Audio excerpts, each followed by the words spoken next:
एवमाराध्य गौरीशं देवं मृत्युञ्जयेश्वरं मृतसञ्जीवनं नाम्ना कवचं प्रजपेत् सदा। सारात् सारतरं पुण्यं गुह्यात् गुह्यतरं शुभं महादेवस्य कवचं मृतसञ्जीवनामकं समाहितं मनो भूत्वा शृणुष्व कवचं शुभं श्रुत्वैतद्दिव्यकवचं रहस्यं कुरु सर्वदा।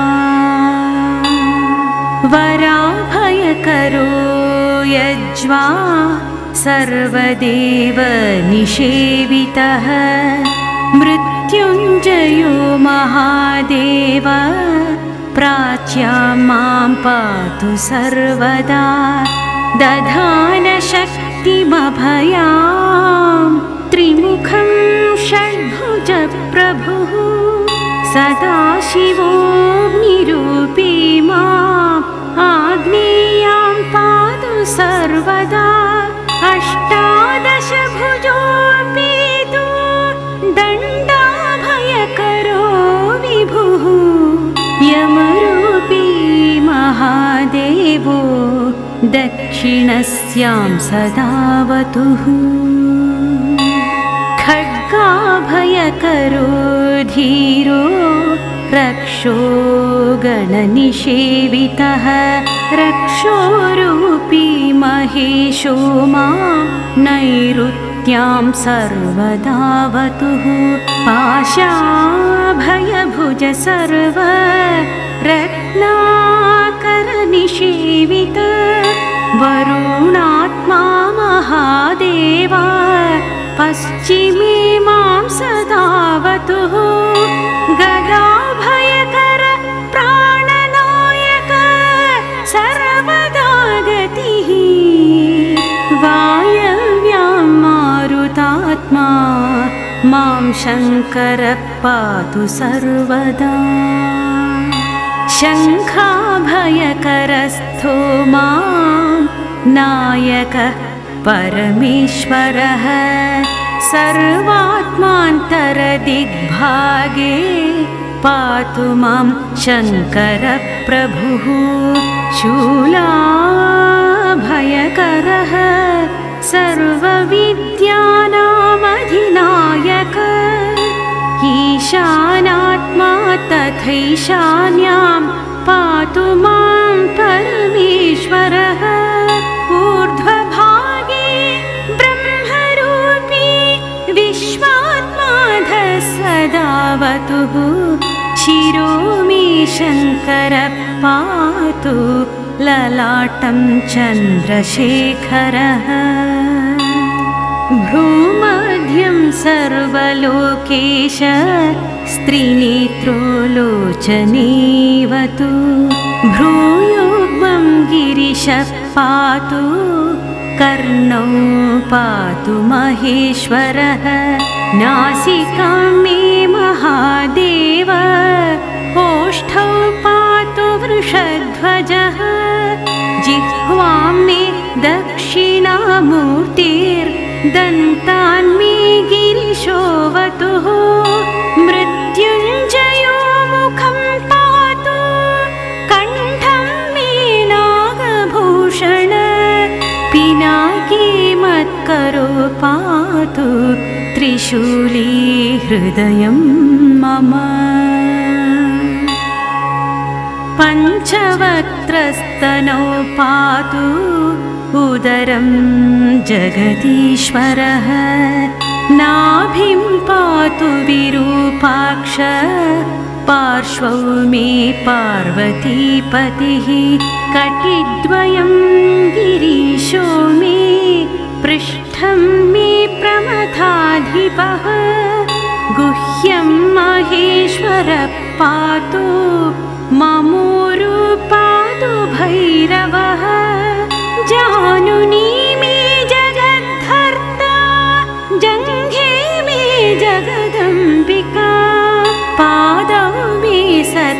पातु लोकवन्द्य सदाशिवः। गिरिश पातु मे भार्यां भवः पातु सुतान् मम।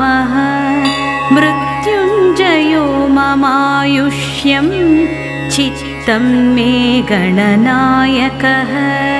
सर्वाङ्गं मे सदा पातु कालकालः सदाशिवः। एतत्ते कवचं पुण्यं देवतानां च दुर्लभम्। मृतसञ्जीवनं नाम्ना महादेवेन कीर्तितं। सहस्रावर्तनं चास्य पुरश्चरणमीरितम्। यः पठेत् शृणुयात् नित्यं श्रावयेत् सुसमाहितः। सकालमृत्युं निर्जित्य सदायुष्यं समश्नुते।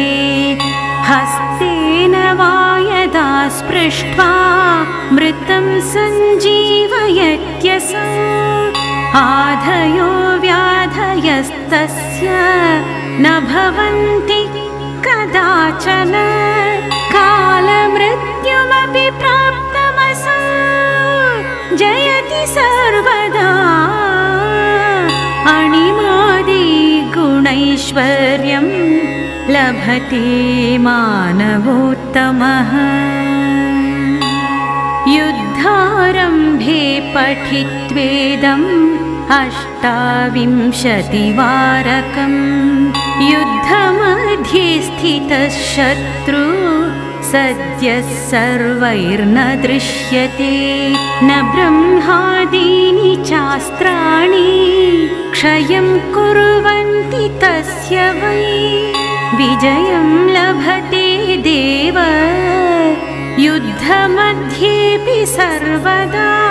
प्रातरुत्थाय सततं यः पठेत् कवचं शुभम्। अक्षय्यं लभते सौख्यम् इह लोके परत्र च। सर्वव्याधिविनिर्मुक्तः सर्वरोगविवर्जितः। अजरामरणो भूत्वा सदा षोडशवार्षिकः। विचरत्यखिलान् लोकान् प्राप्य भोगांश्च दुर्लभान्। तस्मादिदं महागोप्यं कवचं समुदाहृतम्। मृतसञ्जीवनं नाम्ना देवतैरपि दुर्लभम्। मृतसञ्जीवनं नाम्ना देवतैरपि दुर्लभम्। मृतसञ्जीवनं नाम्ना देवतैरपि दुर्लभम्। मृतसञ्जीवनं नाम्ना देवतैरपि दुर्लभम्।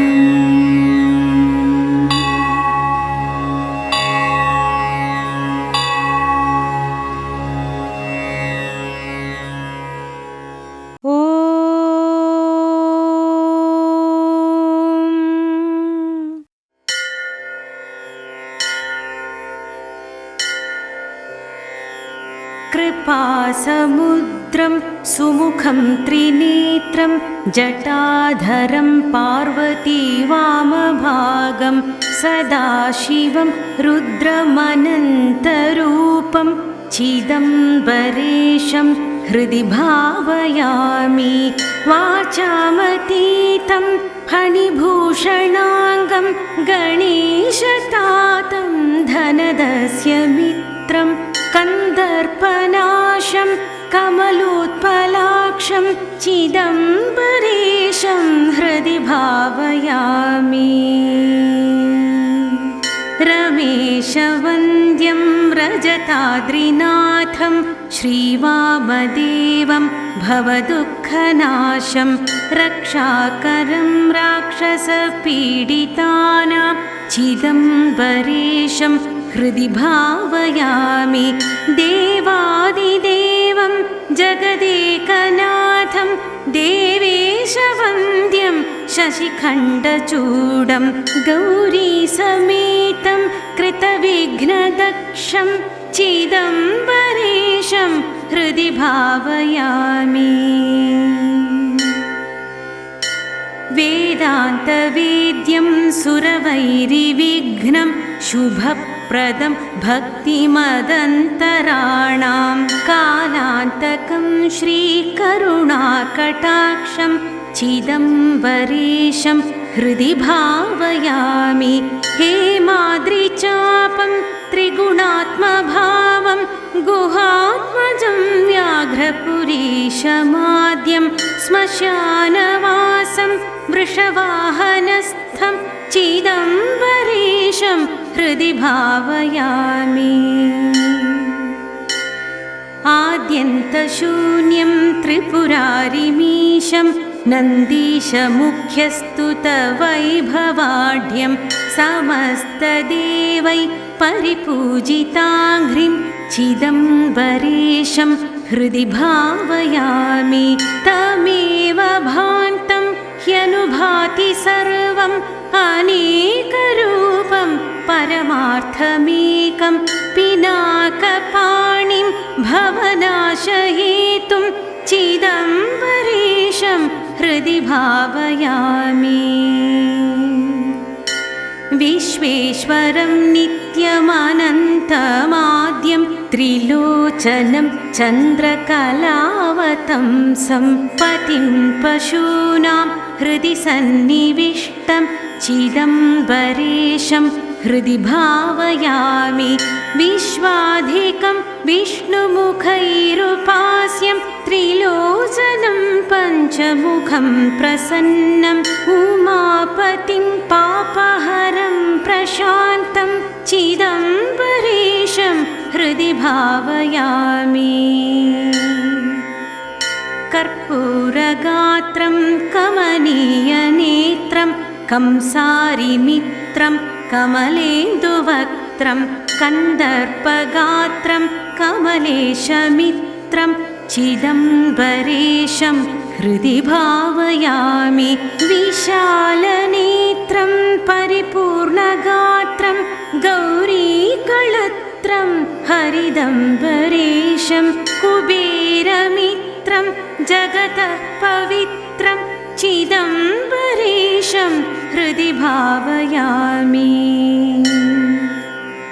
कल्याणमूर्तिं कनकाद्रिचापं कान्तासमाक्रान्तनिजार्धदेहं कपर्दिनं कामरिपुं पुरारिं चिदम्बरेशं हृदि भावयामि। कल्पान्तकालाहितचण्डनृत्तं समस्तवेदान्तवचो निगूढम् अयुग्मनेत्रं गिरिजासहायं चिदम्बरेशं हृदि भावयामि। दिगम्बरं शङ्खसितल्पहासं कपालिनं शूलिनम् अप्रमेयं नागात्मजावक्त्रपयोजसूर्यं चिदम्बरेशं हृदि भावयामि। सदाशिवं सत्पुरुषैरनेकै सदार्चितं सामशिरस्सु गीतं वैयाघ्रचर्माम्बरम् उग्रमीशं चिदम्बरेशं हृदि भावयामि। चिदम्बरस्य स्तवनं पठेद्यः प्रदोषकालेषु पुमान् स धन्यः भोगानशेषान् अनुभूय भूयः सायुज्यमप्येति चिदम्बरस्य। इति श्री चिदम्बरेश्वरस्तोत्रम् सम्पूर्णम्।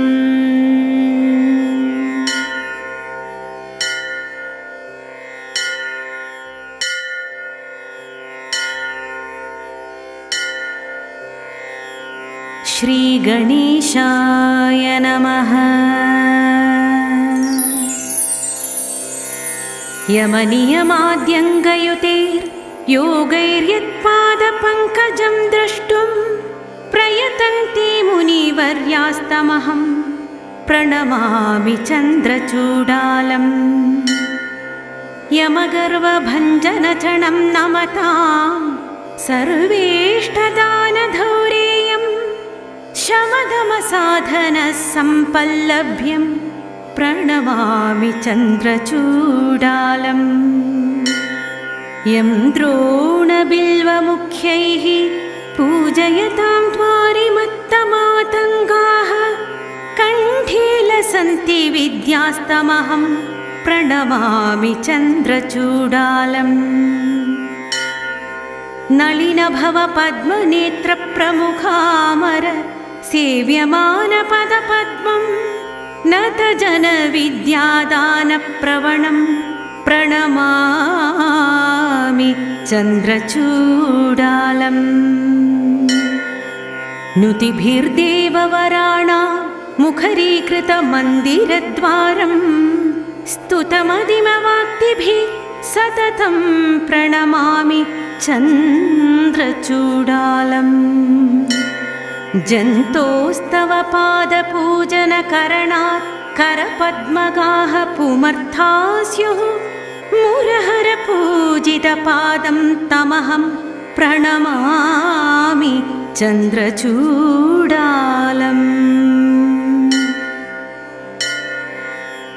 चेतसि चिन्तयतां यत्पदपद्मं सत्वरं वक्त्रा निस्सरति वाक्सुधामातमहं प्रणमामि चन्द्रचूडालम्। नम्राज्ञानतमस्तति दूरीकरणाय नेत्रलक्ष्माद्यः धत्तेऽग्निचन्द्रसूर्यांस्तमहं प्रणमामि चन्द्रचूडालम्।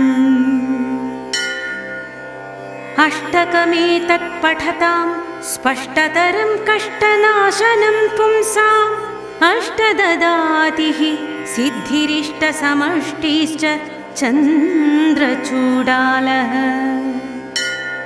इति शृङ्गेरी श्रीजगद्गुरु श्रीसच्चिदानन्द शिवाभिनव नृसिंहभारती स्वामिभिः विरचितं श्रीचन्द्रचूडालाष्टकं सम्पूर्णम्।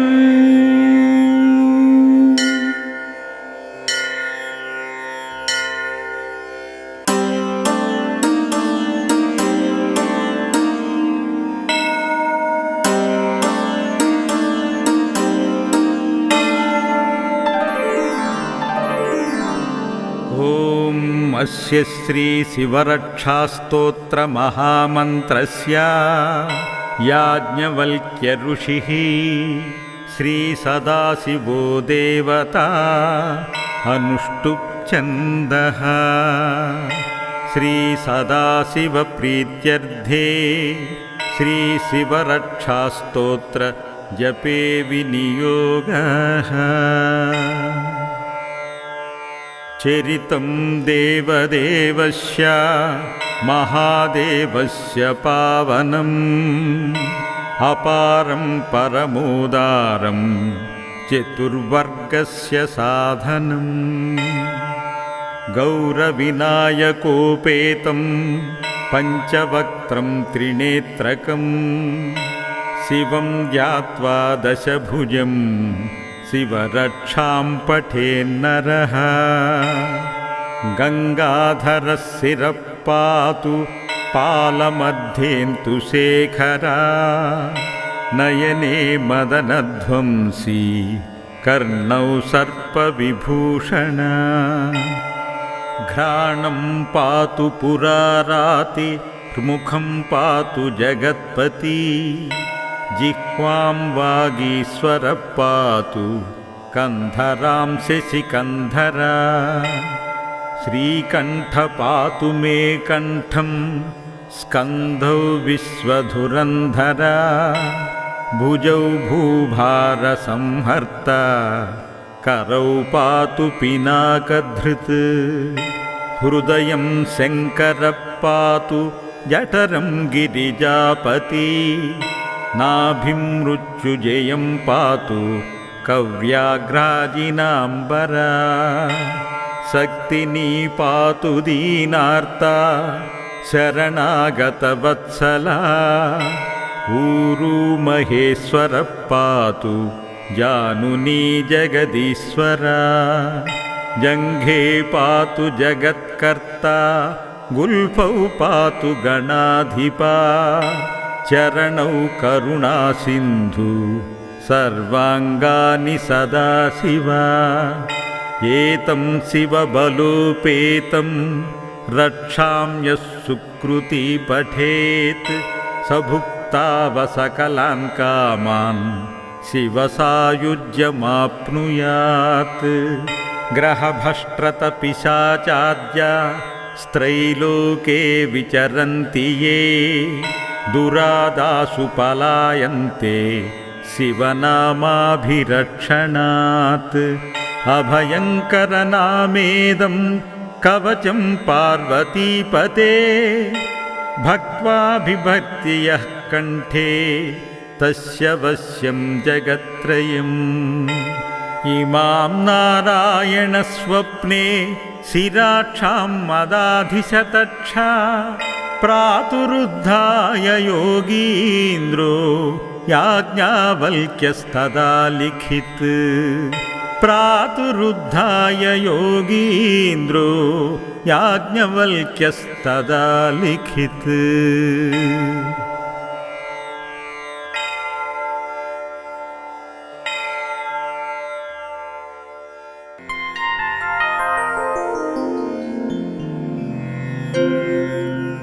विश्वेश्वर महादेव काशीनाथ जगद्गुरो काशीवासफलं देहि करिष्ये अनुत्तमं व्रतम् कृतान्यनेकपापानि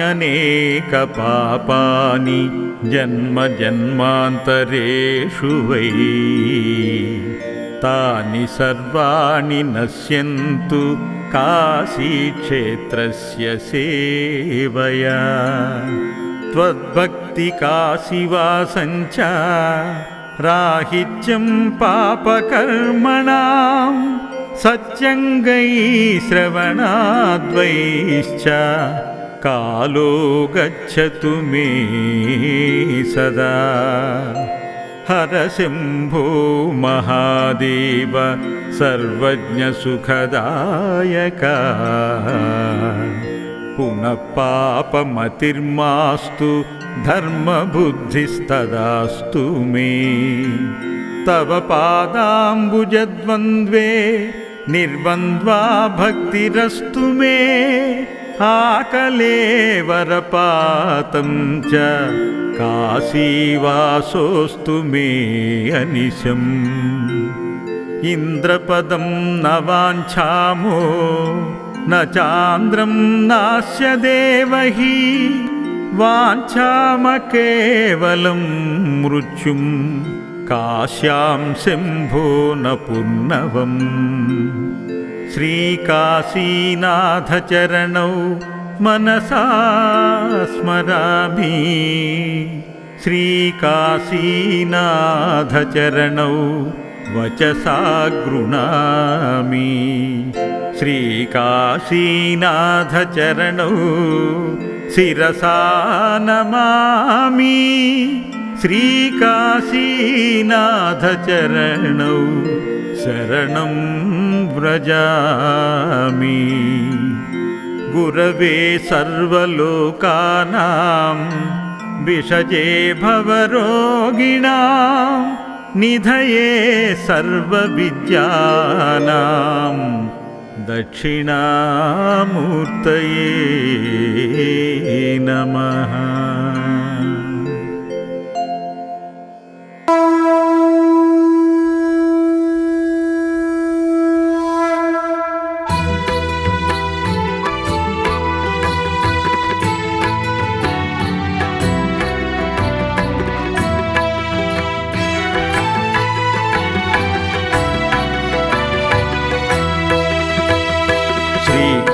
లోకేశ లోకోద్భవ పాప సంహారకారి మురారి ప్రియా చంద్రధారి మహేంద్రాది బృందారకానంద సందోహ సందాయి పుణ్యస్వరూప విరూపాక్ష దక్షద్వర ధ్వంసక దేవనీ దైవతత్వంబు పూజించి బుద్ధి ప్రదానంబు కర్మంబు విజ్ఞానమధ్యాత్మయోగంబు సర్వక్రియా కారణం వంచు ప్రకాశంబులం బుద్ధిమంతుల్ విచారించుచో నిన్ను భావింతురీశాన సర్వేశ్వర సర్వజ్ఞ సర్వాత్మిక నిర్వికల్ప ప్రభావా భవానీపతి నీవు లోకత్రయావర్తనంబుల్ మహావాయుకాచాగ్ని సోమార్కతోయంబులుంజేసి కావించి సంసార చక్రక్రియ యంత్రవాహుండవై దేవదేవాదిదేవా మహాదేవా నిత్యంబునత్యంత యోగస్థితిన్ నిర్మల జ్ఞానదీప ప్రభాజ్వాల విధ్వస్త నిస్సార సంసార మాయాంధకారుల్ జిత క్రోధ రోగాది దోషుల్ యతీంద్రుల్యతాత్ముల్ భవత్పాద పంకేరుహ జ్ఞాన పీయూషధారానుభూతిన్ సంతృప్తులైరవ్యయా భవ్య సేవ్యా భవా భర్గ భట్టారక భార్గవా వాసవాదిత్య నానాముని స్తోత్ర దత్తావధాన లలాటే క్షణోగ్రాగి భస్మీకృతానంగ భస్మానులిప్తాంగ గంగాధర నీదు పాదంబులున్ సర్వగీర్వాణ గంధర్వులన్ సిద్ధపాయోరగేంద్రామరేంద్రాదులున్ శాశ్వతైశ్వర్య సంప్రాప్తులైరీశ్వర విశ్వకర్త సురభ్యర్చిత నాకు నభ్యర్థితంబుల్ ప్రసాదింపు కారుణ్యమూర్తి త్రిలోకైకనాథ మహాదేవ దేవ నమస్తే నమస్తే నమస్తే నమః నమస్తే నమస్తే నమస్తే నమః